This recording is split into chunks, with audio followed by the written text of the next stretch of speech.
Hello, everyone. It's time for Loudest Voice of the Week. Today, we are going to be breaking down somebody who is standing up to the Israel and U.S. war machine and doing it in the right place, not just on a podcast like we do, not just in a small room, but actually going into the room that you need to do this in. And it's in the EU, giving testimony in a big ass room in the EU. This just happened 4 days ago. This is Jeffrey Sachs, and he's pleading with the EU Parliament and letting them know this is how America functions.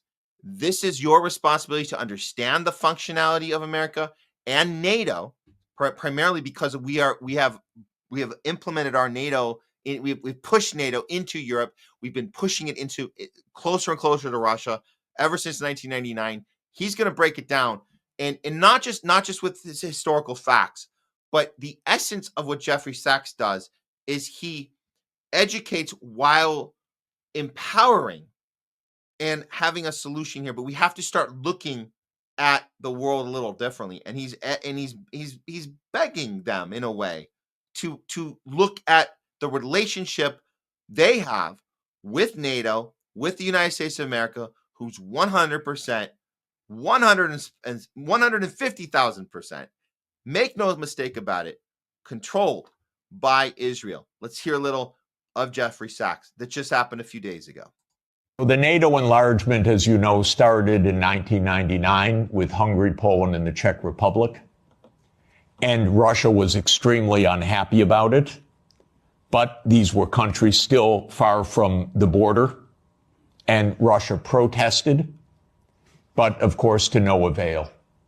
Then George Bush Jr. came in. When 9/11 occurred, President Putin pledged all support. And then the U.S. Decided in September 20th, 2001, that it would launch 7 wars in 5 years.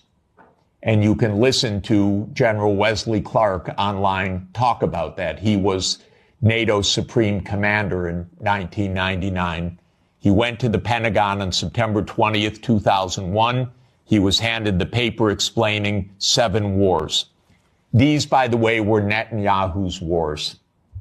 The idea was partly to clean up old Soviet allies and partly to take out supporters of Hamas and Hezbollah.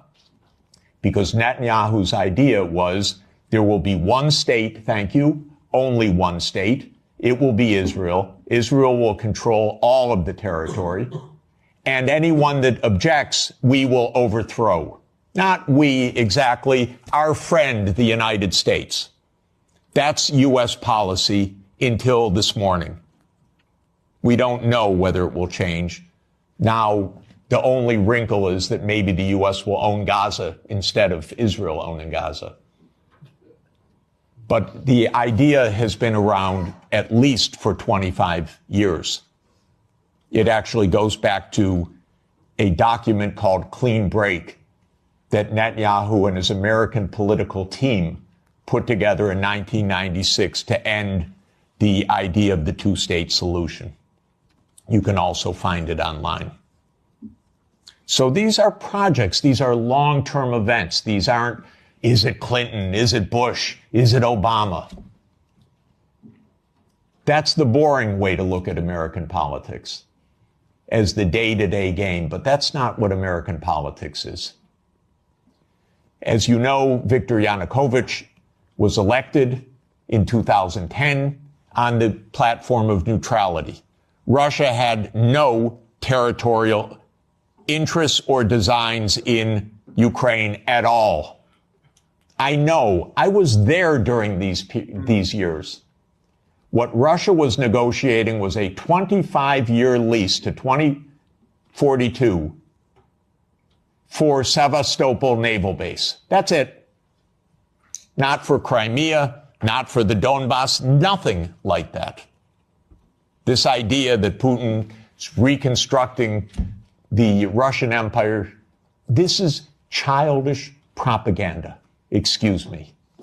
If anyone knows the day-to-day and year-to-year history. This is childish stuff. Childish stuff seems to work better than adult stuff. So no designs at all. The United States decided this man must be overthrown. It's called a regime change operation. There have been about 100 of them by the United States, many in your countries and many all over the world. That's what the CIA does for a living. Okay? Please know it. It's a very unusual kind of foreign policy. But in America, if you don't like the other side, you don't negotiate with them, you try to overthrow them. Preferably covertly. If it doesn't work covertly, you do it overtly. You always say it's not our fault. They're the aggressor. They're the other side. They're Hitler. This is exactly the game plan he's spelling out. And we've lived through this game plan, guys. We've lived through this over and over. The other side is the aggressor. The other side is Hitler. Over and over. And it works. We have people that, would know better normally, but they've been captured by this formula. It's a blueprint. They do it every time, just like Jeffrey Sachs says, every 3-4 years. They do this. Let's hear a little more. That comes up every 2 or 3 years, whether it's Saddam Hussein, whether it's Assad, whether it's Putin. That's very convenient. That's the only foreign policy explanation the American people are ever given anywhere. Well, we're facing Munich 1938. Well, we're facing Munich 1938. Can't talk to the other side. They're evil, implacable foes. That's the only model of foreign policy we ever hear from our mass media.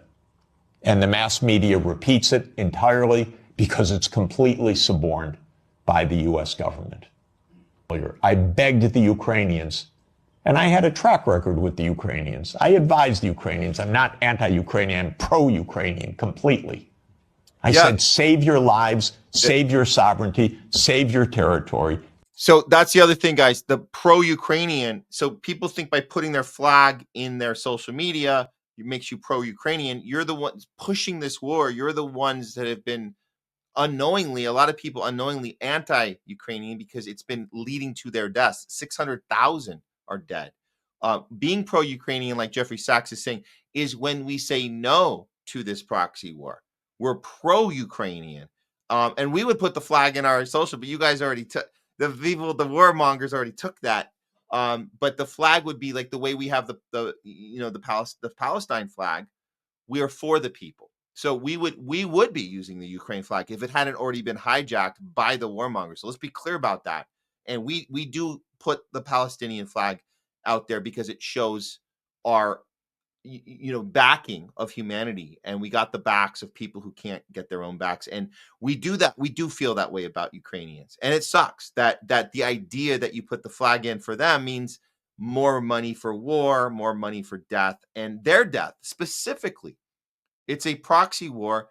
They are what we call cannon fodder. That means we're using your lives to better our agenda, and we don't have to use our lives, your lives, because your lives aren't as valuable as ours. So when you are for that, you're actually against Ukrainian lives. But people don't know that. So I like that Jeffrey said that. Let's hear a little more. Be neutral. Don't listen to the Americans. I repeated to them the famous adage of Henry Kissinger, that to be an enemy of the United States is dangerous, but to be a friend is fatal. Okay, so let me repeat that for Europe. To be an enemy of the United States is dangerous, but to be a friend is fatal. Trump does not want the losing hand. Okay, this part's important. Well, the whole thing's important. That's the point. That's why we're playing this. I'm actually decided to play the whole thing. There's a few more minutes. We're playing this whole thing. The reality is, yes, the relationships with the United States that we have with every country on the planet, when you're our friend, you're actually worse off. You're actually worse off because you get forced into battle. It's like joining the gang is worse than not being in the gang. You're still in bad shape if you're in the neighborhood, and anywhere on the planet is the neighborhood. Let's be clear. You can't move out of the neighborhood. The neighborhood is the planet Earth. We occupy the planet Earth. So therefore, gang territory is the entire planet. So knowing that the entire planet is gang territory, what he's saying is you're better off not joining the gang. That's worse than being an innocent bystander not in the gang. That's what's so don't get on board. Don't do the initiation ritual and become a blood crip, Zionist psychopath warmongering NATO member. Don't do it. Or if you have a chance to undo it, or stand up. I don't know if there's even a way out. Once you're in, right? It's once you're in, Greg. Once you're in. Okay, a little more. This is why it is more likely than not this war will end, because Trump and President Putin will agree to end the war.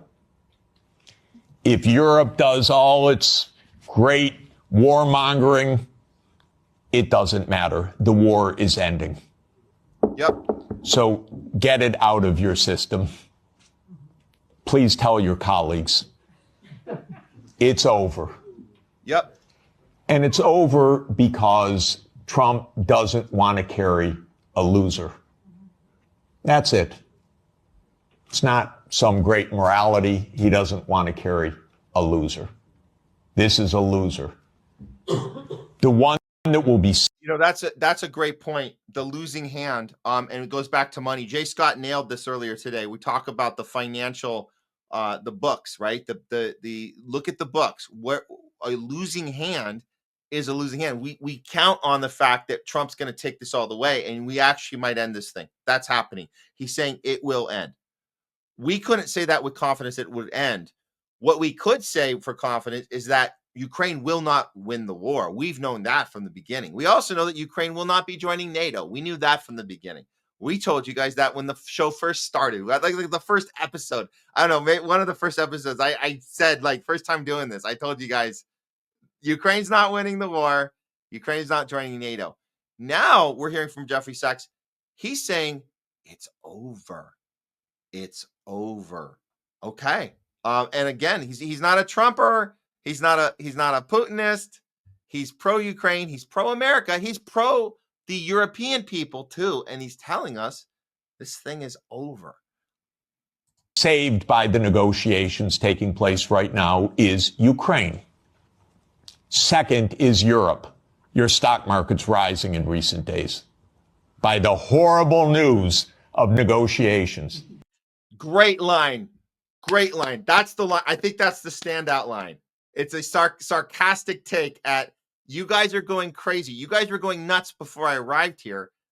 Thank you for letting me talk, and you're giving me space to talk. But you guys are literally going nuts because of negotiations. And we had the same thing happening here. We covered that earlier. CNN's going nuts about negotiations.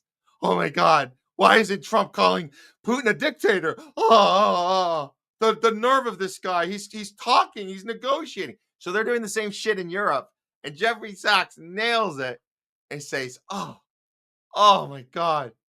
The fact that negotiating's happening and your stock market is going up. Wow, imagine that. I know this has been met with the sheer horror in these chambers, but this is the best news that you could get. Now, I encouraged, they don't listen to me, but I tried to reach out to some of the European leaders. Most don't want to hear anything from me at all. But I said, don't go to Kiev. Go to Moscow. Discuss with your counterparts. Are you kidding? You're Europe. You're 450 million people. You're $20 trillion economy. You should be the main economic trading partner of Russia. Yep. Its natural links By the way, if anyone would like to discuss how the U.S. blew up Nord Stream, I'd be happy to talk about that. Yeah, and we'll end it there. I'll be happy to talk about it. You know who else would be happy to talk about it? Seymour Hersh, accredited journalist, Pulitzer Prize winning journalist. Seymour Hersh. You know who else would be willing to talk about it? Max Blumenthal, Aaron Mate. You know who else would be willing to talk about it? Norm Finkelstein. This is the type of speech that we want to celebrate. We want to celebrate the courage it takes to go in this room and do this. Jeffrey Sachs is an anomaly to me. He's somebody who somehow, some way, still randomly will get invited on mainstream media. I don't know how he does it. And they'll give him these little sound bites, and he'll go on and he'll say his piece, and it goes away, and then he comes back in a few months and does it again. He sits down and does hard-hitting interviews, not hard-hitting, but just thoughtful, long interviews, long form, as we got from Joe Rogan, long form interviews he does with Tucker Carlson and others. Judge Knapp, he does it. So I'm gonna hit this one up. Thanks for the jokers for you. Check this out from Norman Finkelstein. But these are the type of interviews and speeches we want, especially something like this where Jeffrey Sachs can go into the EU and tell the people that need to hear it, not just viewers, not just people watching YouTube and Rumble and Twitter, but actually the people that need to hear it. And so that's why we give Jeffrey Sachs loudest voice of the week. And bookmark this stuff, guys. And people are cutting up clips. Use these clips. This is the type of stuff you can educate your friends and family with who know nothing about what's going on, who think that Putin's trying to take over the world, who Putin woke up and I say this, I'll say it again, the February of 2022, the morning that Putin woke up and said, today feels like a good day to take over the world. They still believe that garbage. They still believe that garbage, and they still believe that we don't negotiate with our adversaries. It's exactly what we do, is we negotiate with our adversaries. Are you effing kidding me? That's what we do. We sit down, we discuss. It is a skill set that diplomats need to have. Talking with adversaries, listening, being polite, engaging, smiling. This is a job that you should be, if you go into that profession, you should be trying to achieve that level, that skill, work on that skill. You shouldn't be doing the opposite.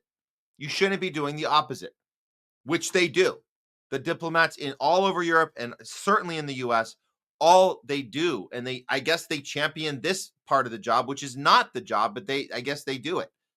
The opposite of that is being a piece of shit and not actually engaging with your enemy and calling them names and mocking them and laughing about them and smearing them and beating your chest. That's what today's diplomats do. And Jeffrey Sachs went to the EU to tell them that's not the job. This is the job. And we should be wanting to end this thing. If you really want peace on earth, you would work with your neighbor and be kind to your neighbor and do the thing you need to do so we can all get along, even if we disagree on things. We learned this at childhood.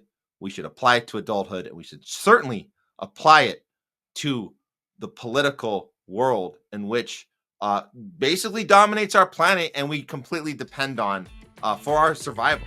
Otherwise, we're going to blow ourselves up. That's loudest voice of the week.